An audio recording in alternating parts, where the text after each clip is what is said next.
سننا اور جس سے روکا اس سے رکنا، یہ ایمان والے کے لیے شرط اول ہے۔ سب سے ضروری یہ ہے کہ حضور علیہ السلام کی بات کو مانا جائے۔ مفسرین نے یہاں تک کہا کہ اگر قرآن کی کوئی اور آیت نازل نہ ہوتی، کچھ اور نازل نہ ہوتا، صرف اتنا بھی نازل ہو جاتا ہے جو میں نے تلاوت کی کہ جو رسول اللہ علیہ السلام دیں وہ لے لو، اور جس سے رسول اللہ صلی اللہ علیہ وسلم روک دیں اس سے رک جاؤ، تو دین مکمل تھا۔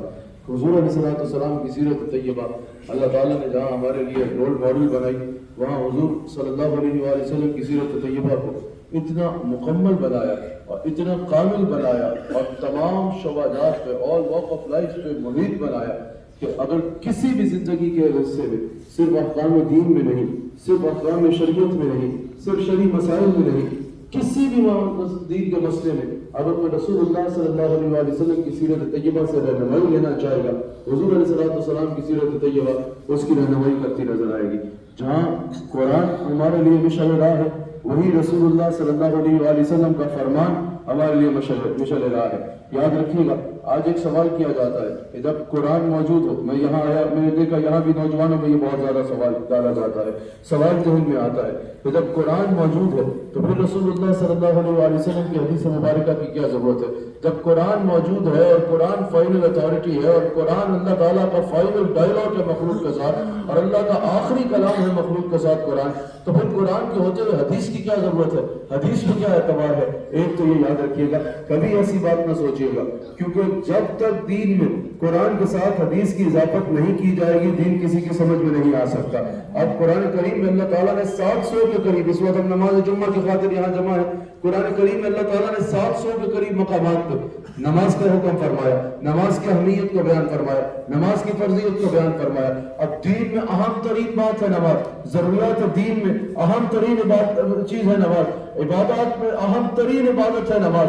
700 کے قریب مقامات پر اس کا ذکر کیا جا رہا ہے، لیکن اللہ کریم نے کیا ایک مرتبہ بھی فجر کے فرض آپ یا سنت اس میں سے نکال سکتے ہیں قرآن میں سے؟ کیا آپ ظہر کی رکھتے قرآن میں سے نکال سکتے ہیں؟ جمعے کا حکم ہے لیکن جمعے کی رکھتے اور کیسے پڑھنا ہے یہ قرآن سے نکال سکتے ہیں؟ عصر مغرب عشاء کی رکعت رکھتے کیا فرض بھی قرآن سے نکال سکتے ہیں؟ وہ رکعت کے تعداد نہیں، اس کے لیے حضور علیہ السلام کی حدیث مبارکہ کو دیکھنا ہوگا۔ اب ہم ذہن میں سوال لا سکتے ہیں کہ 700 مرتبہ نماز کا حکم ہو رہا ہے، ایک مرتبہ بتا دیا جاتا ہے کہ کیسے پڑھنی ہے، یہ اللہ تعالیٰ نے قرآن میں نہیں بیان فرمایا تاکہ پوری امت یہ جان لے کہ حضور علیہ السلام کا قول کتنا ضروری ہے، حضور علیہ السلام کی ذات اقدس کتنی ضروری ہے، حضور علیہ السلام کی فرمان کیا ہے، حجیت حدیث کتنی اہم ترین چیز ہے حضور علیہ السلام کی حدیث، کہ جب تک رسول اللہ علیہ السلام کی حدیث مبارکہ کی دین میں قرآن کے ساتھ اضافت نہیں کی جائے گی تو دین کی عمارت مکمل نہیں ہو سکتی۔ اور قرآن کے ساتھ ہر دلیل کا دار و مدار ہے، لیکن اگر قرآن کی دلیل پوچھی جائے کہ ہر دلیل قرآن سے مل رہی ہے تو قرآن کی بذات خود کیا دلیل ہے؟ تو قرآن کی یہی دلیل ہے کہ حضور قرآن کی تلاوت فرمایا کرتے اور ارشاد فرماتے کہ یہ قرآن ہے، بھری کائنات میں قرآن کی اس کے علاوہ کوئی دلیل نہیں کہ حضور نے فرمایا یہ قرآن ہے اور یہ جملے حدیث نبوی کے علائیں گے، تو پھر قرآن کو قرآن ثابت کرنے کے لیے میرے نبی صلی اللہ علیہ وسلم کے فرمان اور حدیث کی ضرورت پڑے گی۔ یہ ویسے میں نے صاحب کی بات کر رہا تھا تو کہا کہ یاد رکھیے گا سب سے زیادہ ضروری ہے کہ حضور علیہ السلام کی اتباع کی جائے، حضور علیہ السلام کی اطاعت کی جائے، اور حضور علیہ السلام کی اتباع کے لیے جہاں قرآن ضروری ہے اس میں مشعل راہ بنانا ضروری ہے، وہی رسول اللہ صلی اللہ علیہ وسلم کی حدیث مبارکہ کو اپنے لیے مشعل راہ بنانا ضروری ہے۔ جب بھی کوئی عشق رسول کا دعویٰ کرے اس کو یہ چاہیے کہ یہ ذہن میں رکھے کہ عاشق رسول صلی اللہ علیہ وسلم وہی ہے جو رسول اللہ علیہ السلام کی بات کو مانتا ہے۔ کوئی کہے کہ میں حضور کو سب کچھ مانتا ہوں لیکن حضور کی ایک نہیں مانتا تو وہ عاشق رسول کہلانے کے لائق نہیں ہے۔ رسول اللہ صلی اللہ علیہ وسلم سے محبت کرنے والا زندگی کا ہر حضور علیہ السلام کی سیرت انڈیلیونٹ نہیں ہے۔ آج کے دور میں بھی، آج کے ترقی یافتہ دور میں بھی اگر کسی بھی واک آف لائف کے متعلق آپ میرے نبی صلی اللہ علیہ وسلم کی حدیث مبارکہ سے رہنمائی چاہیں گے، حضور علیہ السلام کی حدیث آپ کی رہنمائی کرتی نظر آئے گی۔ اللہ اکبر۔ رسول اللہ علیہ السلام کا سیرت پر گفتگو سننے والوں، آخری بات یہ کہ رمضان الکریم کا مہینہ آ رہا ہے، رمضان شریف کا مہینہ آ رہا ہے، وہ مبارک مہینہ آ رہا ہے جس کو رمضان کہا جاتا ہے۔ اللہ اکبر۔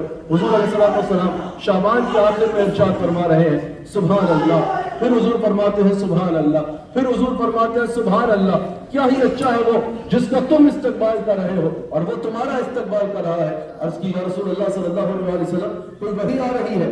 حضور نے فرمایا نہیں۔ حضرت عمر بن خطاب رضی اللہ تعالیٰ عنہ عرض کرتے ہیں یا رسول اللہ پھر ایسا کیا ہونے والا ہے؟ حضور علیہ السلام ارشاد فرماتے ہیں رمضان آ رہا ہے، وہ مہینہ آ رہا ہے جس کی پہلی رات اللہ تعالیٰ تمام اہل قبلہ کی بخشش فرما دیتا ہے۔ حضرت سلمان راوی ہے، حضور علیہ السلام استقبال رمضان کا خطبہ ارشاد فرما رہے ہیں اور فرما رہے ہیں کہ اے لوگوں تم میں وہ مہینہ آ رہا ہے جس کے روزے اللہ تعالیٰ نے تم پر فرض کیے ہیں۔ حضور علیہ السلام فرماتے ہیں کہ یہ وہ مہینہ ہے کہ جس میں اللہ تعالیٰ فرض کے ثواب کو 70 گنا بڑھا دیتا ہے اور نفل کے ثواب کو فرض کے برابر کر دیتا ہے۔ حضور علیہ السلام فرماتے ہیں یہ صبر کا مہینہ ہے۔ حضور علیہ السلام فرماتے ہیں یہ غریبوں کی غمگساری کا مہینہ ہے۔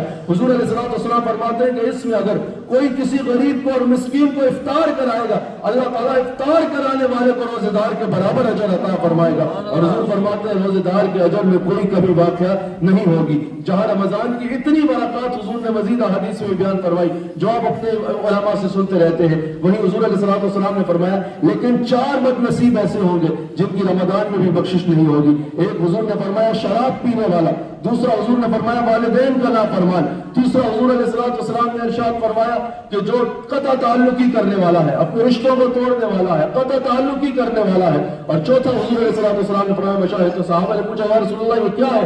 حضور نے فرمایا ڈاکو، جو ڈاکو ہوگا یعنی چور ہوگا، لوگوں کا مال لوٹنے والا ہوگا، حضور فرماتے ہیں رمضان میں بھی اس کی بخشش نہیں ہوگی۔ اللہ تعالیٰ ہمیں ان برکات سے استفادہ کرنے کی توفیق عطا فرمائے۔ اللہ تعالیٰ ہمیں رسول اللہ صلی اللہ علیہ وآلہ وسلم کی سیرت طیبہ پر عمل کرتے ہوئے اپنی زندگی کا مراحل طے کرنے کی توفیق عطا فرمائے۔ اللہ تعالیٰ ہمیں ہر گناہ سے بچتے ہوئے، ہر خیر کے کام رستے پہ چلتے ہوئے اللہ اور اس کے رسول کی رضا حاصل کرنے کی توفیق عطا فرمائے۔ اللہ تعالیٰ حضرت قبلہ حبیب اللہ شاہ صاحب مدث اللہ العالی جو ہمارے محبوب بھی ہیں، ہمارے دلوں میں بسنے والی شخصیت ہے، اللہ تعالیٰ ان عمر دراز بالخیر عطا فرمائے۔